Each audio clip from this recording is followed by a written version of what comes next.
Well, hello and welcome.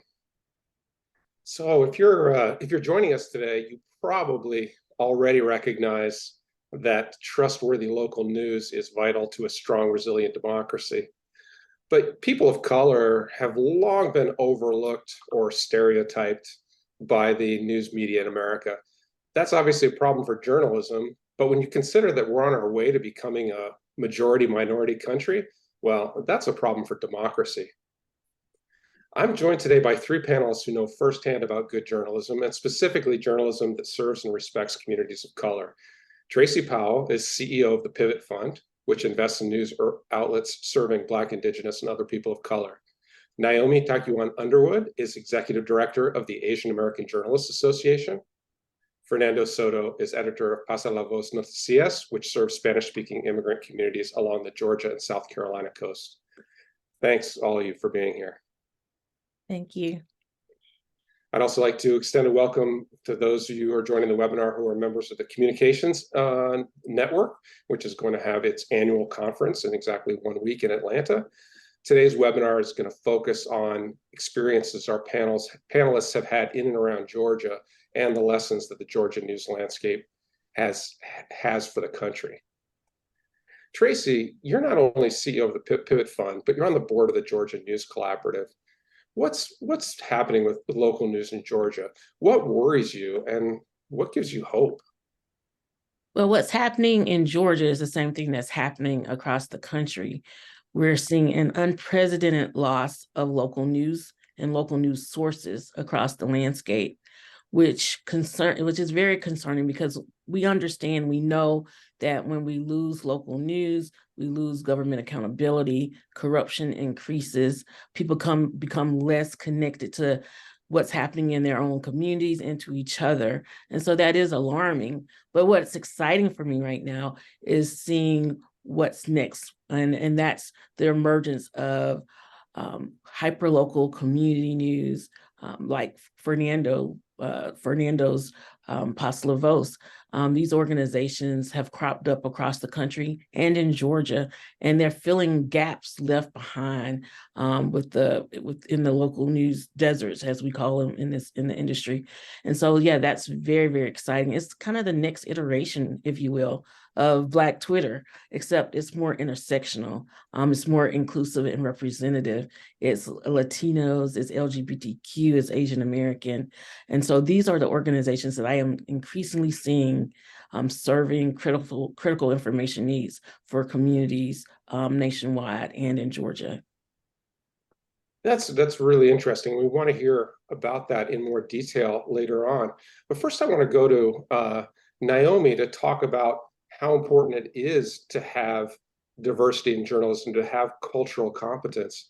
Naomi, AAJA played an important role in the coverage of the 2021 Atlanta shootings when 4 Asian women were among the victims. Can you tell us what that was like?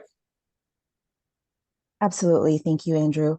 I think the night that the Atlanta shootings happened, the board and I were already texting because we absolutely had the guidance that we had pretty much written in our heads. Keep in mind that the Atlanta shootings happened in March of 2021, and that was over a year since COVID had become such a big part of everyone's lives. And we had put out guidance for COVID too. A member of our Asia chapter had warned us that this virus was taking hold in Asia. And the AJ leadership got together and said, this is going to fuel a lot of stereotypes. So we had already been working and sort of preempting the racism that had reared its head, when COVID came to our shores. This was also the spring after the George Floyd murders, the summer of 2020. So the board knew what we had to do, and it was to put out guidance so that newsrooms could get it right, so that newsrooms would be able to report accurately without bias, without the careless sort of exoticization of Asian Americans and Pacific Islanders, and to really, report on the API communities in Georgia with empathy and the kind of quality journalism that was needed for it. Yeah, and so, yeah, I mean, I remember you telling me at the time is basically so many people were interested in your guidance that the AAJA servers temporarily crashed. did that give you, a moment of hope that people were recognizing how important it was to, to be able to do culturally competent coverage? And what's the situation over a little over 2 years later? It absolutely did give us. It sort of it reassured us and it validated that our work was really important. The guidance was not the only work we were doing in response.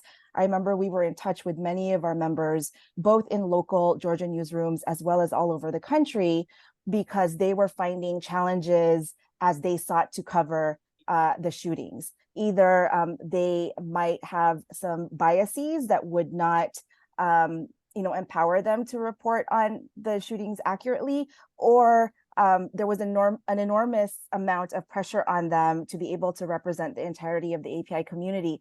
So the work continued there, and it really was, in terms of those dark moments, it really gave us hope, because we found out that not only were newsrooms using our guidance, many other entities such as corporations and ERGs and foundations were also looking to us, to our guidance and to our work, to look ahead in the work that needed to be done.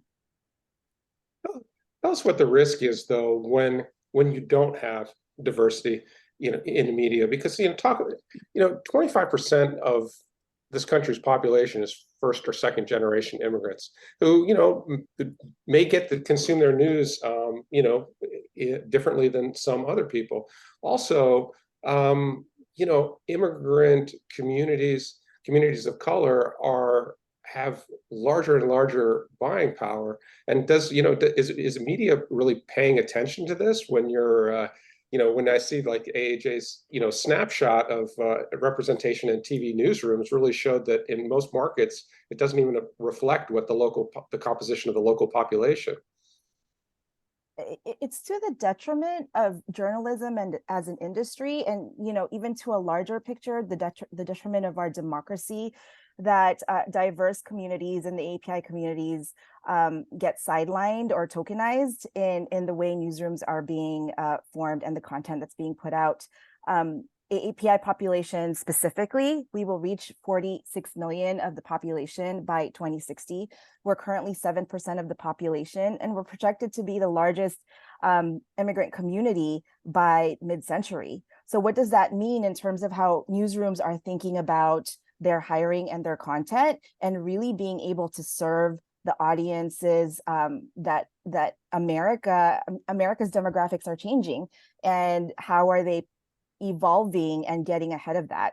There's also a business case for communities of color. I think we talked about that in preparation for this, in terms of, while most of our population, very heterogeneous, of course, in terms of socioeconomics and demographics, there's still large buying power there, and sort of political power as well. So it really is to the detriment of newsrooms as well as decision makers, in the makeup of our democracy, to ignore and tokenize and continue to treat diversity as a checkbox that just falls away when things get inconvenient or tough.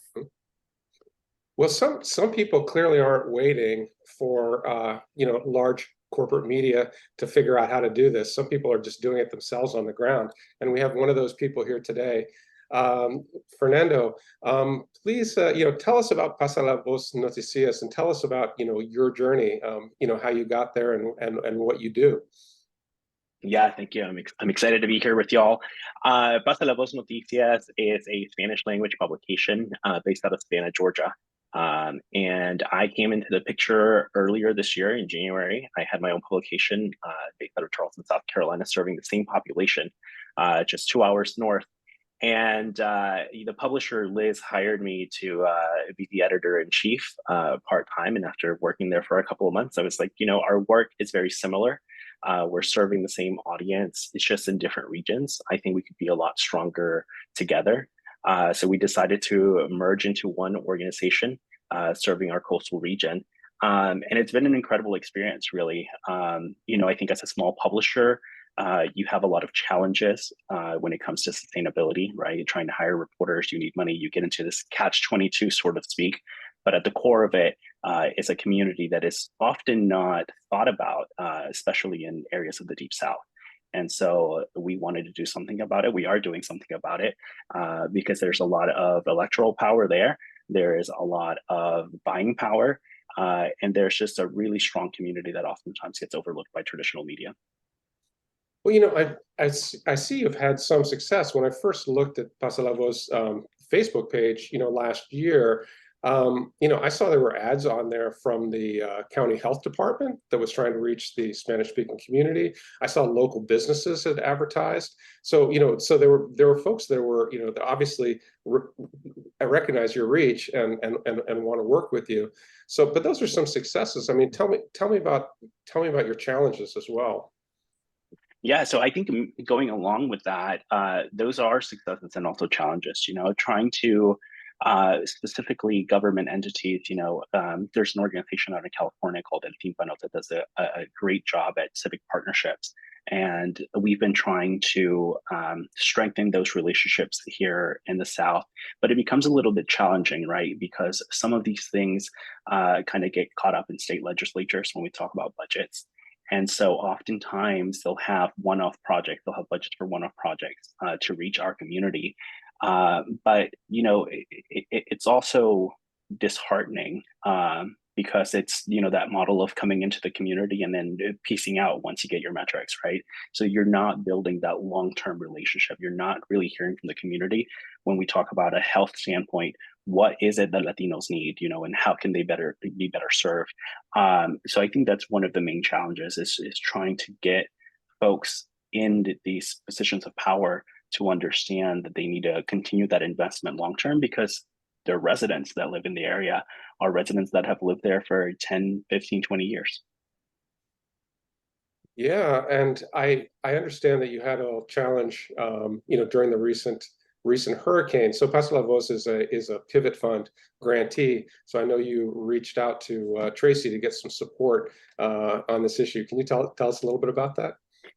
Yeah, I think the biggest challenge that we face is really getting public information officers to communicate with us, getting the communications departments to talk to us, to share information. And generally, we're pretty good about, you know, staying on top of it and following up until we get an answer. But, you know, during the hurricane, Idalia, this was a life-threatening situation. And so we turned to Tracie to try to put a little bit more pressure and get the ball rolling a little faster.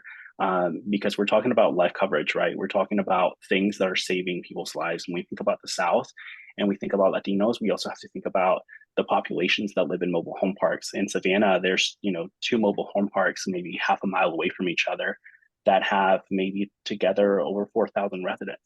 And so it's really crucial for these agencies to be able to communicate with us and share the same safety tips and measures that they're taking in their jurisdiction with English-speaking residents to share that with our community.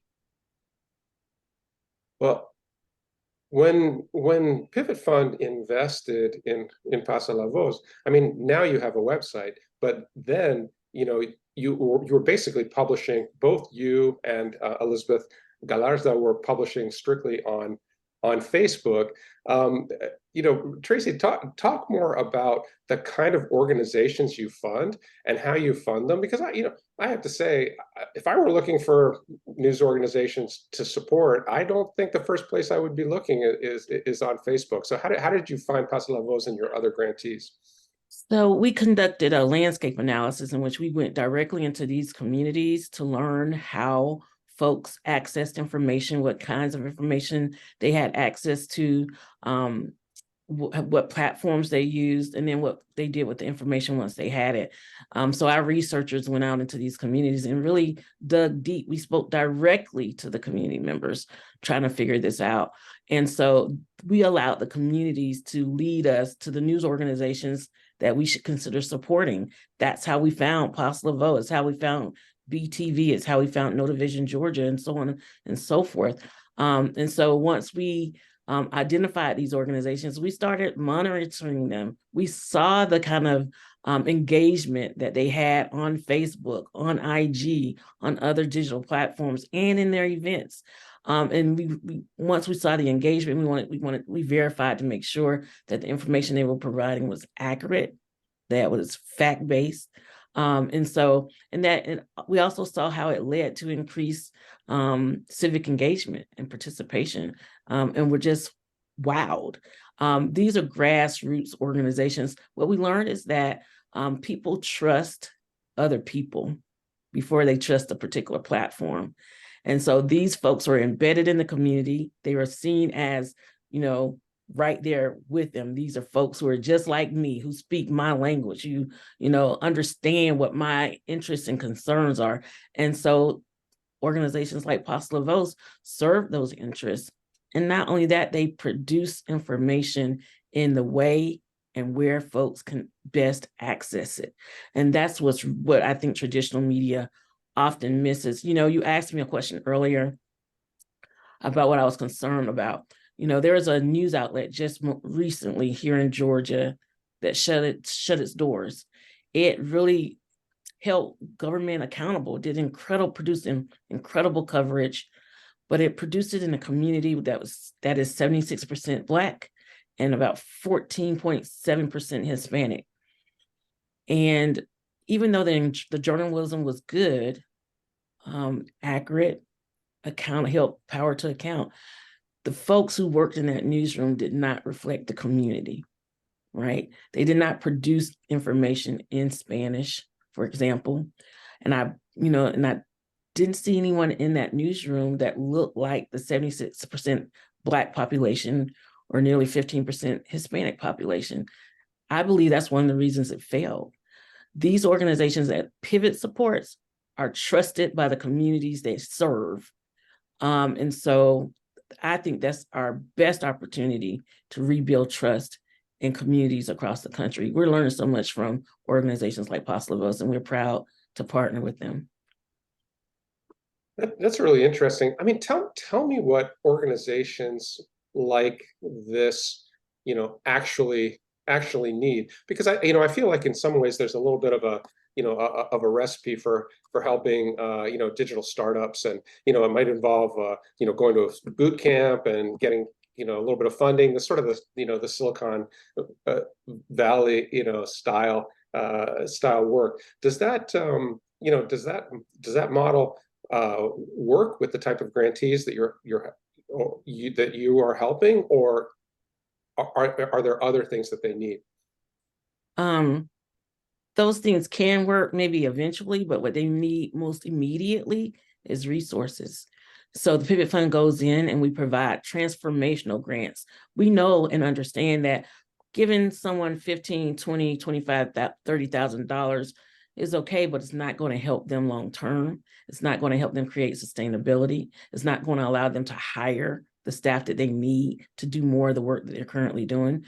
So the Pivot Fund goes in there and provides transformational dollars that allows them to hire the capacity and infrastructure they need to produce more of the coverage that they're already producing.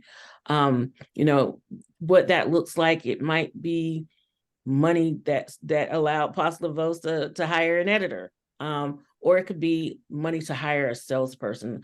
Luckily, Pasa la Voz is led by a publisher who has sales experience, but she has to pay herself too, right? So that she's not working 3 or 4 other jobs trying to piece things together to keep this news outlet afloat. They need support around wraparound services after they get their initial grants. Those wraparound services might look like helping them identify the skills that they need to recruit the talent that they need that will help them grow.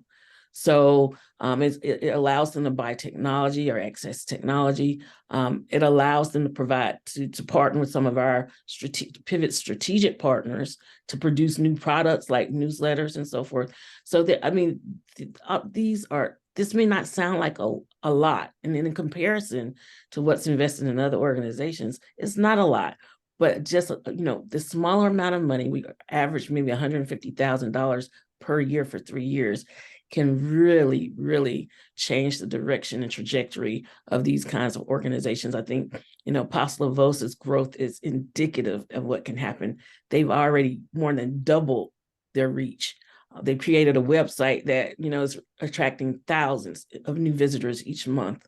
And so this is what the journalism and journalism philanthropy says that it wants and needs to see, these folks are already delivering. Well, yeah, I mean, you can actually, when you give enough money to hire somebody, Pasa la Voz, essentially, Fernando, they didn't really just hire you. You actually it actually turned into a merger and acquisition, right? So you've actually merged your two publications. So talk about impact. Tell me about, and Tracie, I just want to continue with you for a second, because I also want to hear about another of your grantees. There's an amazing story from LaGrange, Georgia. April Ross, who for the folks who are coming to ComNet, they'll get a chance to meet her. But she was a journalism graduate who couldn't get a sort of in front of the camera job. And so she started just doing news reporting on Facebook Live. And the way he told me this story, it was amazing. She got a big breaking story, ended up getting introduced to the owner of the local cable TV station, and then ended up as the owner of the station. Anyway, it's an amazing story, but that was the point where you met her, and the Pivot Fund invested in April Ross and BTV. What did she do with the Pivot Fund investment? Well, she turned around and hired a sports editor. In LaGrange, Georgia is similar to most towns and southern towns, divided racially, most likely by a railroad track going down through the middle of town. She knew that sports coverage could bring the community together. And that's exactly what has happened. That and some of the news coverage they've been doing too has really been healing for that community and bringing the communities together. We often talk about, as journalists, that we want to try to figure out a way to bring conservatives and liberals, Black and white, onto the same platform and actually having conversation in earnest, authentic dialogue with one another. Well, she's doing that in her town. And so it's been incredible to see in real time. In addition to hiring this sports editor, which is also generating new revenue, she's using that new revenue to build out her news coverage, which is really fascinating. And she's also attracted new dollars. For example, the Google News Initiative invested in BTV. So, going back, one of the things that I forgot to mention about Pasa la Voz, which I think is really, really compelling, especially for funders. We provided a $150,000 grant to Pasa la Voz and around about the same amount to BTV and our other grantees. And what we have seen, for example, Pasa la Voz has leveraged that grant not only to acquire another newsroom and the editorial capacity it needs. I think it's grown to 6 employees now, but they have also generated new revenue on their own. We've already almost made our investment back. I mean, we don't get that money back because we grant make, but they've already generated more than $100,000 in new revenue. And the same is true for BTV. This is what's possible when we invest in and resource these grassroots, hyperlocal BIPOC news outlets. Well, that's exciting to hear. Naomi, AAJA has some very high-profile members, big TV personalities and things like that. But when you hear, Tracie talking about community media in Georgia, what does that make you think about? What's happening with AAPI community media? Yes, thank you for that, Andrew. And I just want to echo sort of the role of local community media here, that the information they produce is the most accessible and the most relatable. Before my time at AJ, I actually got to work closely with many API community media, and I just want to put out there that there is a vast, though very disjointed, because we are heterogeneous and many of these outlets are in language. There's a vast but disjointed ecosystem of API community media here, and I think it's harder to crack than, say, Hispanic local media, because we do have multiple languages in different communities, but they are out there. And what I've noticed in terms of funder convenings is there are very few Asian outlet newsroom leaders who are invited or who come. And I think that's, a task for AAJA to hold ourselves accountable to, in terms of how are we facilitating the relationships between foundations, between and our API community media. There are Vietnamese radio stations. There are Korean language newspapers. There are multi-city Filipino English newspapers. Asian Journal is one of them. And there are also very many digital newsrooms as well. The Yappy being one of them, focused on Asian American politics and informing and educating on civic engagement. Asian American News, which was founded by Randall Yip, who is a longtime local TV person who just noticed that there was a lack of stories on APIs, even in a place like California. So, that's something that I think there's an ecosystem that sort of mainstream journalism and foundation land isn't quite aware of. But we are out there. And when it comes down to get out to vote, for example, those API community media outlets are the authoritative source for communities and citizens to take action. In Nevada, for example, early vote locations, there are many of them. Nevada makes it very easy for citizens to vote. So there are numerous and dozens of early vote locations.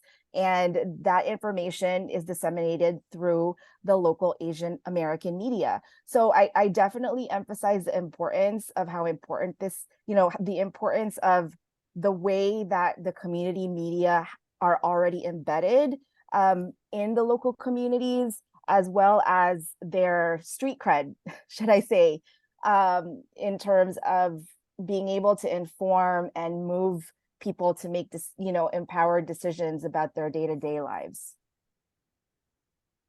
So that's really interesting, because what I'm hearing there, I don't think that funders are necessarily thinking in exactly that way. I mean, funders are definitely saying the right thing about reaching communities. But I used to work for a large foundation. Foundations just are not staffed to basically operate at that level, to be able to do the on the ground legwork to essentially find and support and customize the support for these organizations. But what I'm hearing from all of you saying is that maybe in some ways a future of news is not going to a digital version of the time we had 3 TV networks, but it's the future of news is a big part of local news is these small, trusted, community-centered outlets. And I mean, would you say if that's the case, then it's really important for philanthropy to figure out how to support them at scale? Oops, I think you went on mute for a second, Naomi. There we go. Andrew, I would say yes, future of news. And I think to really tackle what journalism will look like, we do have to tackle that on all fronts. Local grassroots news outlets and legacy media organizations and operated and owned stations and legacy newspapers that have turned digital. I think we do have to, when we talk about this, it is a locally centric solution in addition to other solutions. I think the question that I pose to folks is, what does it mean when they see a Juju Chang on network television, that she represents them? What kind of power does that bring to the reporting that happens, right? And I think there's a lot of behind the scenes organizing that can also happen in terms of decision-making positions, as well as content and reporting. So I would say yes, and local news is core, because this eroding trust, local news is sort of the front lines of really confronting that. But we also have legacy news organizations that are still going to be around, and that we need to be vigilant in helping them figure it out as well, and holding them accountable. Yeah, thanks for that. And listen, I would like to invite any audience members to submit questions for any of our panelists. So you can just put them in. There's a Q&A. There should be a Q&A function on Zoom or in the chat. But meanwhile, I ask a question. when diversity in media actually succeeds, sometimes there is, I'm not going to say a backlash, but new types of obstacles can arise. And Naomi, you've talked about, I mean, on one hand, your AAJA is encourages journalists to recognize that their cultural competency makes them better reporters. But at the same time, they're in a culture of journalism where bringing any part about yourself on a personal level to the job can be considered not objective. I don't know if you want to, if any of you want to talk a little bit more about that, and even about personal experiences. Well, I think we would all love to be in a world where diversity has succeeded. I think that is our North Star. I can talk a little bit on behalf of our members in terms of the challenges that they experience day to day. There is still some antiquated frameworks, I would say, that are being pushed down on journalists of color. There is still very much like a culture of scarcity. When journalists of color may hear, we already have an Asian, or we already have a person of color, and there are microaggressions that they may not even be able to name. And this is why AJ has leadership programs, right? In order to empower and equip journalists, whether or not they're reporting on an Asian American story or about communities of color, to be the best journalist they can be. It shouldn't be about, worries about a journalist of color being biased or not being able to report on George Floyd or the Atlanta shootings or Monterey Park. It really is about making the case that cultural competency should be part of the tool set for excellent journalism, right? When Atlanta happened, the deepest, most accurate, most comprehensive reporting was happening out of the Korean news outlets in Atlanta. So that should say something. In the meantime, some of our members in Atlanta newsrooms are fighting to be able to cover it because they might be too biased or emotional. And so I think there needs to be a widespread recognition that diversity, being a person of color, being, intersectional in terms of the identities that you bring, can only lead to better journalism if it's empowered and supported. Yeah, and I want to add to that. I think it also holds, power accountable. I shared with y'all that some government officials sometimes, have blatantly told me that I'm more of an activist than a journalist. But I think that is really a testament to the lack of diversity that there is in government, a lack of diversity that there is in traditional media. Andrew, you were talking earlier about foundations and maybe they don't have the resources to go in and do some of this legwork. But when I think about foundations and I think about the millions of dollars that they invest into white-led publication, I often can't help but think, like, why not invest that in your own organization to make it more diverse? Why aren't more of these program managers Latino, Asian, Black that are reaching out to our communities and really hearing from local publishers, how their communities are better served? We're a younger publication, but we acknowledge that there are, Black publications specifically in the South that have been around for decades that are underfunded.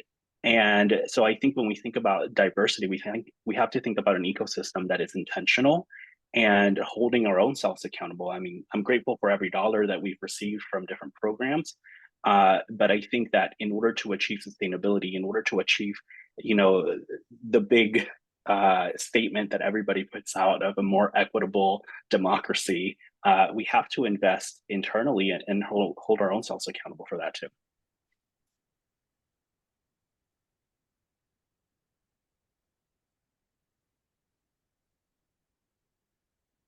Andrew, I think you're muted, sorry. Yeah, thank you. Tracie, did you have anything you wanted to add to that? Yeah, it's why we do what we do.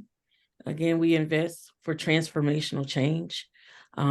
We identify those organizations that are really reaching their communities, who are holding power to account, but also they serve as community resources. Mutual aid is huge in our communities. And so that helps build trust too. And it helps build the brand of the organization in the communities that we invest in, that go hand in hand in providing, I call it a public good. Information is a public good. In order to shift power, in order to share power, we have to first shift it. And that's what Pivot Fund works on.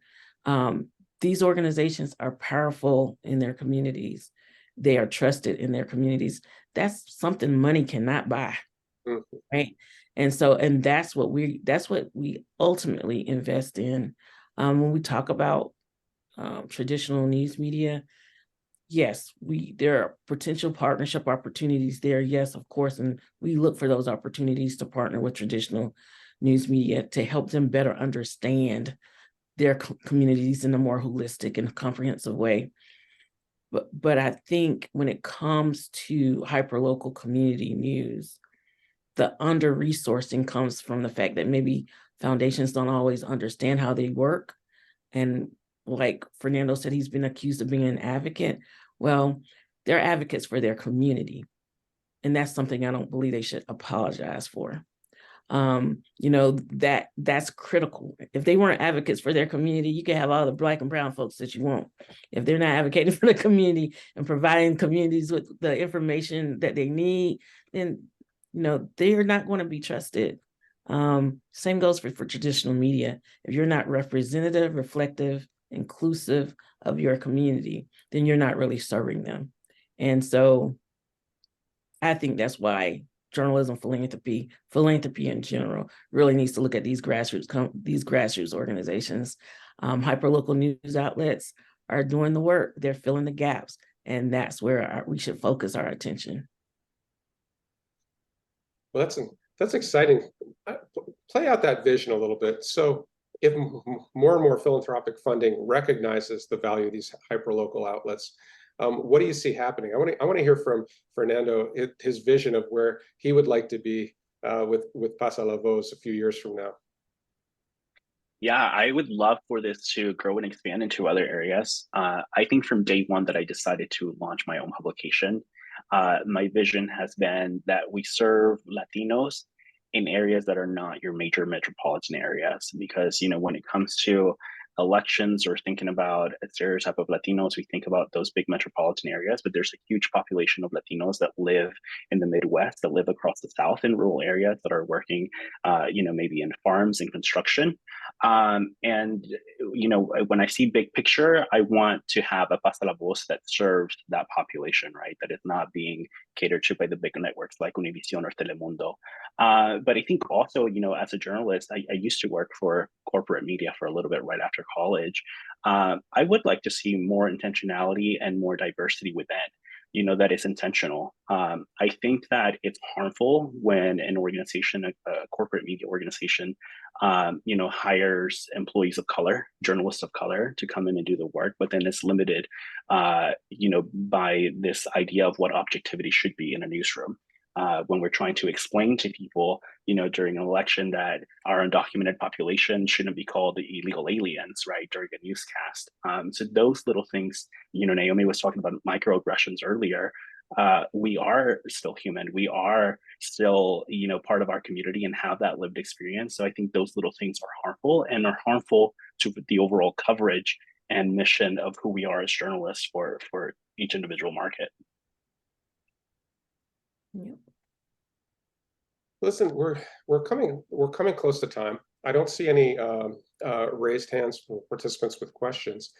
So I really want to to give each of the panelists a last chance to make any points that I have missed the opportunity to raise, and also, of course, thank all of you for taking the time to be here.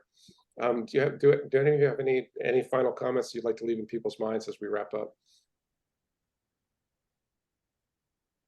I think the notion of cultural competency is key. It's one that's not largely understood by a lot of folks in our industry. But understanding the needs the information needs, the ways in which our communities access information, the ways in which they use it, that's core to what these organizations do. And so we cannot dismiss this notion of cultural competency that Naomi brought up. It's central to what the Pivot Fund does. We understand communities of color. We understand marginalized communities. We understand exactly, who they trust and why they trust, because it's more than just journalism is more than just facts. It's about truth, and these communities count on organizations like Pasa la Voz to tell them the truth, not just about what their government is doing and what's happening in their schools, but also how they can create the kind of communities that they want to live in.